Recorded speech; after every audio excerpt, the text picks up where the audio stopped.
we can take an example for men.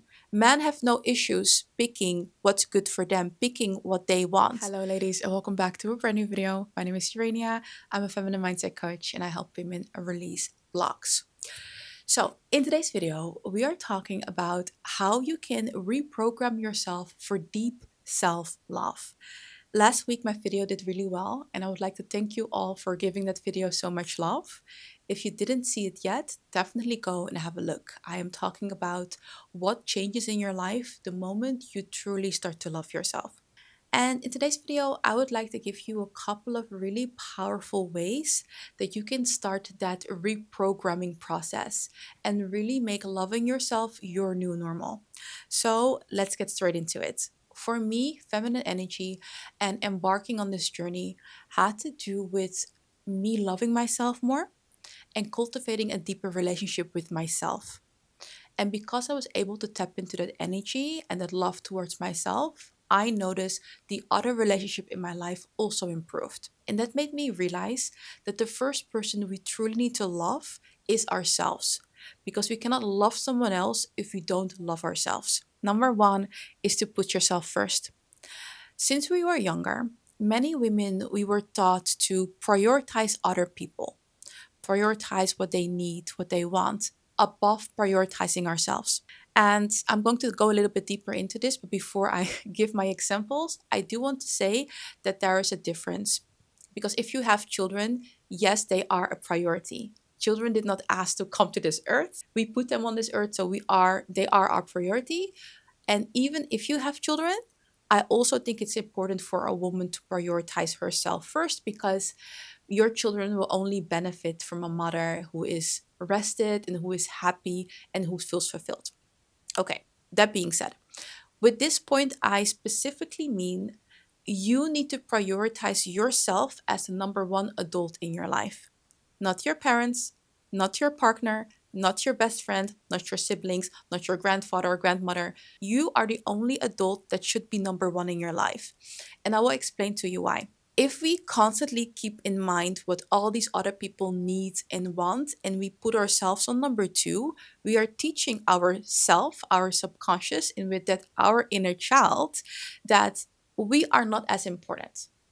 And I believe that if we don't even look at ourselves as important, as the most important person, how are we going to be treated like that? You need to get comfortable choosing yourself, picking yourself, and doing things because you want to do it. I often hear that women find it difficult to take time to take care of themselves. And this is literally a program. The fact that you are uncomfortable, that you even feel guilty for taking time off for yourself, is something that we need to release. This is basically a block that we need to release. We need to let it go. And at the end of the day, ladies, we teach people how to treat us. And for that reason, it is so important to make you the number one priority in your life and do things because you want to do it. Do things because they benefit you. And this has nothing to do with not wanting good for other people or not never thinking about other people. This point has everything to do with tuning back into yourself and asking yourself, oh, what do I actually want? What do I actually need? What would make me happy? You can look at it like this. For example, let's say your partner really wants to go to a certain restaurant, but you do not want to go to that restaurant. And you would only go there because he wants to go there. You want to ask yourself the question, why would I go to a place that I probably not even going to like the food there? I'm not going to like the ambience. Why would I put myself there? Just to please him? Is that really worth it? Or do I want to go to a place where I feel so comfortable, where I know the food is going to be good, I'm going to enjoy myself, and I like the ambience there? In that situation, I would highly recommend you to pick you. And people might think that it's selfish, but you are the person that needs to be happy. If you're going to go to a place that you don't even like, you don't like the food, you don't like the people, you don't like the ambience, what are you doing there? Go to places where you want to go. Make decisions because they benefit you. And I don't think it's selfish. I really think that if, as women, we would make decisions more from a place of what do I want and put yourself first, I think the world would be a better place. And you know who is really good at this? Men. We can take an example for men. Men have no issues picking what's good for them, picking what they want. And to be honest, I think it would benefit us as women to live our lives more like that. Make decisions from a place of me first. What do I want? What do I crave? This is coming from a good place. You are not making this decision to hurt someone else. You are making this decision to make someone very happy. And that someone is you. So start making decisions from a place of what I want, start putting yourself first and make you the number one adult in your life. You want to stop abandoning yourself for other people's approval. Also looks like saying no to plans that drain you, not feeling the need to immediately answer a text message, but wait until you're calm, wait until you have the space and the time to do it. Don't feel that pressure to need to answer immediately. And this also looks like taking yourself on a date and spoiling yourself instead of waiting for someone else to do it for you. And that's the first tip I have for you, to start reprogramming yourself for deep self love. What do I want? What do I need? What would make me happy? The second tip is to connect to your intuition. And I think intuition is one of our superpowers as women. But unfortunately, because many of us, we are living a lot in our head, we are constantly in our masculine, constantly doing, we barely have the time to literally be. Because where the masculine is doing, being active, going after our goals, which is important. Don't get me wrong, it is important. But if we're constantly doing, there is no space for us to simply be. And it's especially in the space where we are able to be and where we are being without guilt, ladies, where we're just being. That's when we're getting those nudges. That's where we're getting the inspiration, we're getting the creativity, we're getting the answers that we're looking for. So, being able to listen to your intuition and tap into it is so, so powerful. And I think it's a way for you to love yourself because you are starting to trust yourself. And I feel that that is something that many women also want to strengthen more, that deep self-trust. And what says trusting yourself more than listening to your intuition, listening to your gut feeling? So how can you strengthen your intuition? There are several things that you can do. One thing I love to do, which I also mentioned before, is to go on walks without any distractions. So put your phone on airplane mode or don't listen to anything, don't talk to anybody on the phone. Just go out and walk. Walk in the park and look around you. Really get in tune with your senses. What do you see? What do you hear? What do you smell? What happens is that you are literally connecting to your body. And by you connecting to your body, you are teaching yourself to listen to your body more, to connect more to how you feel. And that's literally how you're going to hear your intuition more and more. Another thing you can do is to meditate, be in silence, praying, also very, very powerful. You can this is a really good one. What you can do if you're praying is just ask God for a question. If there's anything you don't have the answer for, ask and it is given, right? Ask the question and know that the answer is coming. And the answer can come in different ways. It can come to a person, it can come to a song, it can come to an article that you're reading, it can come to anything. So be open that the answer is going to come to you.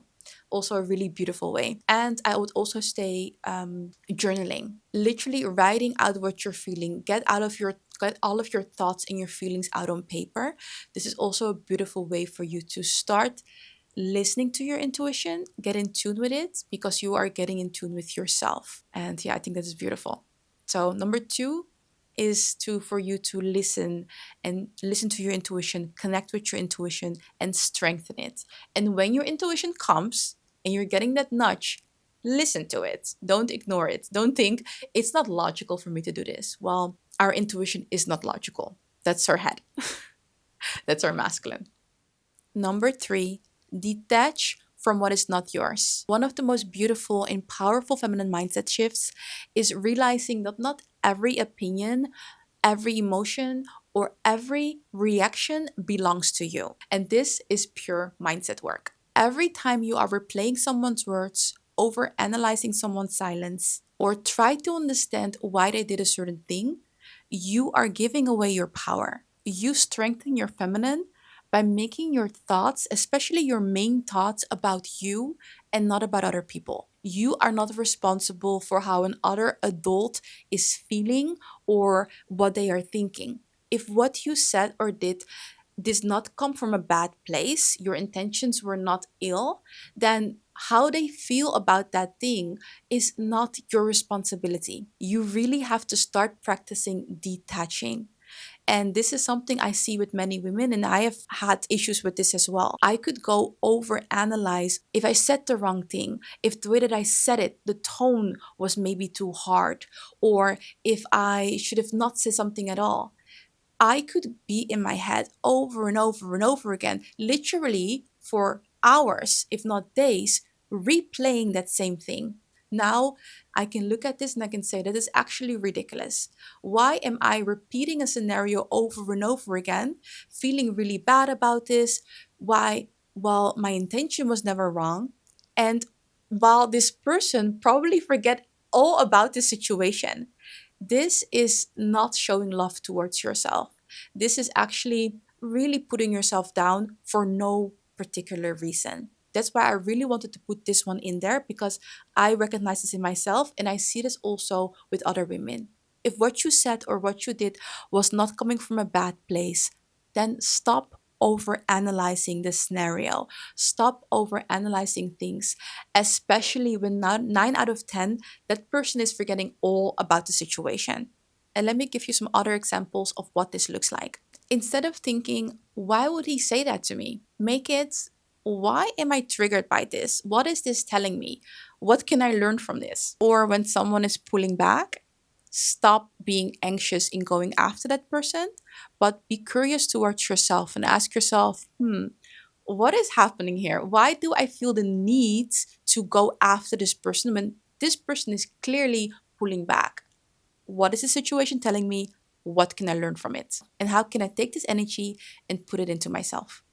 Number 4, to cultivate deeper self love and to reprogram yourself for self love, is to practice self compassion. And this means that you're kind to yourself even though you're making a mistake, even though things are not going the way that you wanted them to go. Let's take a look at the definition of self love that I like to use because there's a beautiful part about being a work in progress. So, self love is accepting every part of yourself, it's recognizing that you are both a masterpiece and a work in progress, taking care of your own needs and not sacrificing your well being to please others. And it's not settling for less than you deserve. And especially the part about being a masterpiece and a work in progress is beautiful when it comes to practicing self compassion. If you're someone that can easily spiral into negative self talk, I would highly recommend that you start with pattern interrupting.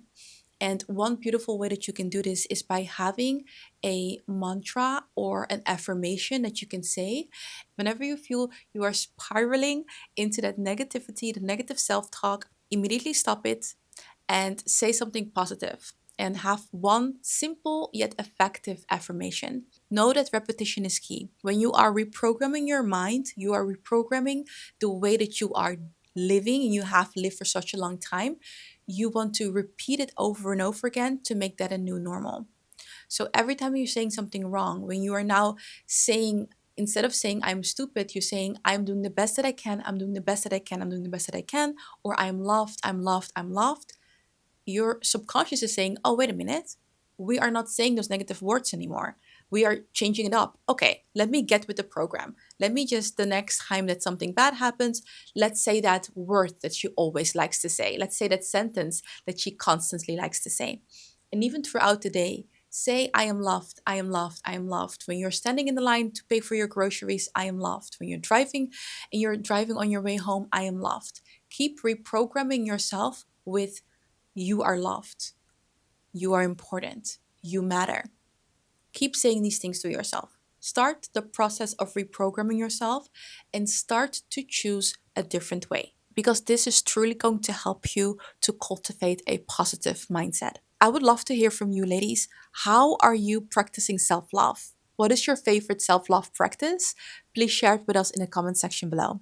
Practice number 5 to cultivate deep self love is to start listening to self love affirmations, self love meditations, and subliminals. And I recommend that you listen to the meditations and the affirmations the first moment you get up in the morning, early in the morning, and just before you get to bed. And then during the day, listen to it as well. There are many on YouTube, and I have, I think, two self love affirmations as well. Listen to it, ladies. Start to reprogramming your mind like that. And there are also many on Spotify, actually. So instead of listening to music, you can also just put Spotify on or Apple Music on and look for self love affirmations. And there's actually one, I just pulled it up, that I really like. I listen to this whenever I feel like I need a little pick me up. I listen to this one. And it's from, I want to make more, but this is not mine. Do you see the name? It's from Dr. Harry Henshaw, and it's called Positive Affirmations for Self Esteem. It's 36 minutes long. So, yeah, instead of listening to music, put on your Spotify, put on Apple Music, and listen to self love affirmations and meditations or subliminals. Very powerful. Put them on in the background and do what you need to do. I don't know. This is the easiest one, ladies, and it's very, very powerful. Start that reprogramming process by listening to this. So let's do a recap about the 5 habits that can help you to cultivate self love. The first thing you want to do is to put yourself first. Start looking at yourself as the only adult that you need to prioritize. Make yourself your own priority. The second practice was to connect to your intuition, because by connecting to your intuition, you are listening to your body, you're connecting to your body, and you're also trusting yourself more. Number 3, detach from what is not yours. Stop making people's behavior or words, actions, what they said mean something about you. It has nothing to do with you. Start detaching. Number 4 is to practice self compassion. Be kind towards yourself. And number 5 is to start listening to self love affirmations, meditations, and subliminals to start reprogramming your subconscious for deep unconditional self love. Know that feminine energy is not about becoming softer for others, it's about learning to become softer with yourself. It's about unlearning old conditioning that taught you that love needed to be earned. And it's about reprogramming your subconscious to believe that love, beauty, softness, and peace is your natural state. That is your new normal. And this is what I help women with in my programs. I help women to unblock.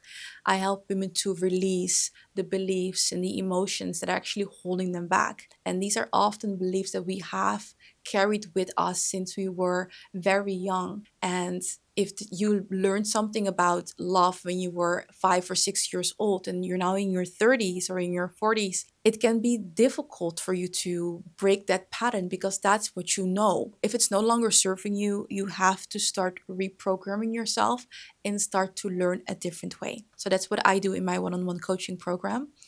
And if you want any help with that, if you want any help with reprogramming your subconscious, learning a new belief, getting unblocked, then I would love to guide you on that path. If you want to book a discovery call with me, those are completely free. I will explain to you what we will do, how it works, and of course, what the investment is. And yeah, hopefully, we can work together. The link to book a call with me is in the description box below. And even if you're not working with me, I hope that these tips, ladies, are helpful. They're able to move you forward and know that you are deserving of all the love, all the peace, all the softness in the world. So start reprogramming yourself for just that. Ladies, I'm going to wish you a beautiful, beautiful day, and I hope to see you in my next video. Also, make sure to listen to my podcast. I have a new episode out. Yeah, you can listen to my podcast. It's on Spotify. I'm going to thank you all for listening, for being here, and for sharing your time with me. And I hope to see you all in my next video. Bye, ladies.